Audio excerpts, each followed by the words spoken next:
লড়াইটা টেবিল টপারদের, তাই প্রত্যাশাটাও অন্য সব ম্যাচের চেয়ে এই ম্যাচ নিয়েই বেশি বিপিএল দর্শকদের।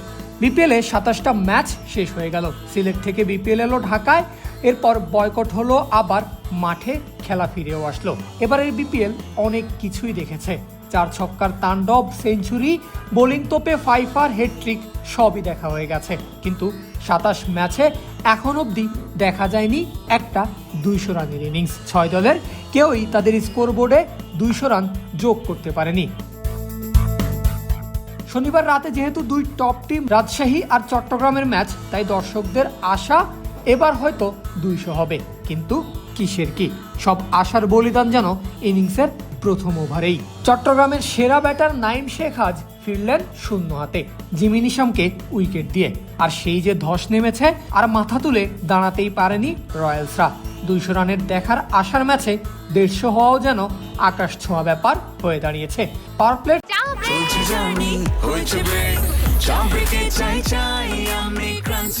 যে কোনো চা ব্রেকে বিস ক্লাব ড্রাই কেক, চায়ের সাথে আয়েশ। 6 ওভারে চট্টগ্রামের স্কোরবোর্ডে সংগ্রহ মাত্র 41 রান, সাজঘরে 3 ব্যাটার। আর 10 ওভার শেষে সেই স্কোর দাঁড়ায় 62, 4 উইকেটের বিনিময়ে। ফর্মে থাকা ক্যাপ্টেন শেখ মেহেদিও আজ দলকে বাঁচাতে পারেননি। নিজে ফিরেছেন ব্যর্থতা নিয়ে। 1 রান করে ক্যাচ দিয়েছেন রাজশাহীর ক্যাপ্টেন নাজমুল শান্তর হাতে।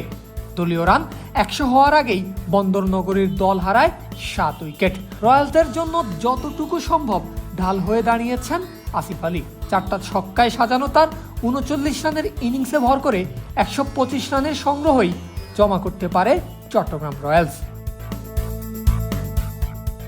126-এর টার্গেট। টেবিল টপার রাজশাহী ওয়ারিয়র্সের কাছে দুধ ভাতই মনে হচ্ছিল প্রথমে, কিন্তু না। দ্বিতীয় ইনিংস শুরু হতেই রয়্যালসের বোলাররা মনে করিয়ে দিয়েছে খেলা মূলত 2 সেরা দলের মধ্যে হচ্ছে। মামুলি রানের পুঁজিকেই সম্বল বানিয়ে বোলিং শুরু করে শরীফুল ইসলাম, আবু হায়দার রনি, আমির জামালরা। আর আগের ম্যাচের ফাইফার টেকা শরীফুল আজও টপ ফর্মে। নতুন বলে তার কাছে পাত্তাই পায়নি Warriors top order. Sahibzada Farhan, Tanzid Tamim এবং ক্যাপ্টেন শান্ত 3 ব্যাটারের সাজঘরের টিকিটটা নিশ্চিত করেন শরীফুল। ফলে মাত্র 21 রানেই 3 উইকেট নাই রাজশাহীর। আর পাওয়ার প্লের 6 ওভারে সংগ্রহ মাত্র 27 রান। সহজ টার্গেটে খেলতে নেমে উল্টো বড় চাপে ওয়ারিয়ররা। সেই চাপে রান আউট দলের অন্যতম ব্যাটিং ভরসা জিমি নিশাম, অর্থাৎ 31 রানে নেই 4 উইকেট। ঘোর বিপদে রাজশাহী ওয়ারিয়র্স। তবে ভুলে গেলে চলবে না, খেলা হচ্ছে 2 টেবিল টপারের। টানা ধসের পর আকবর আলীকে নিয়ে উইকেটের জুটি শুরু অভিজ্ঞ মুশফিকুর রহিমের। খেলার চাল বদলে গেল ধীরে ধীরে।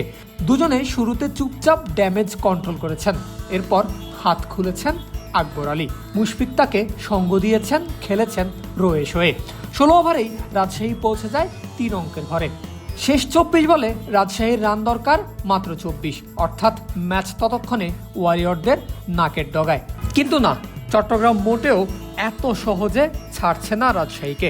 প্রথমে আকবর আলীকে 50 বঞ্চিত করেন আবু হায়দার রনি। 19তম ওভারে রাজশাহীর ভয় আরও বাড়ান চট্টগ্রাম ক্যাপ্টেন শেখ মেহেদি। মাত্র 5 রান দিয়ে তুলে নেন 2 উইকেট।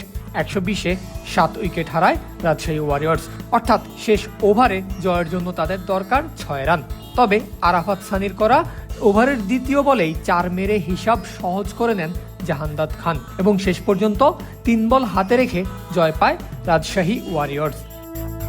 200 রানের আশায় দেখা ম্যাচ মাত্র 125 রানের হলেও রাজশাহী চট্টগ্রামের সমান সমান টক্কর বুঝিয়ে দিয়েছে কেন তারা টেবিলের সেরা 2 দল। পারভেজ আল হাসান, ক্রিক ফ্রেঞ্জি।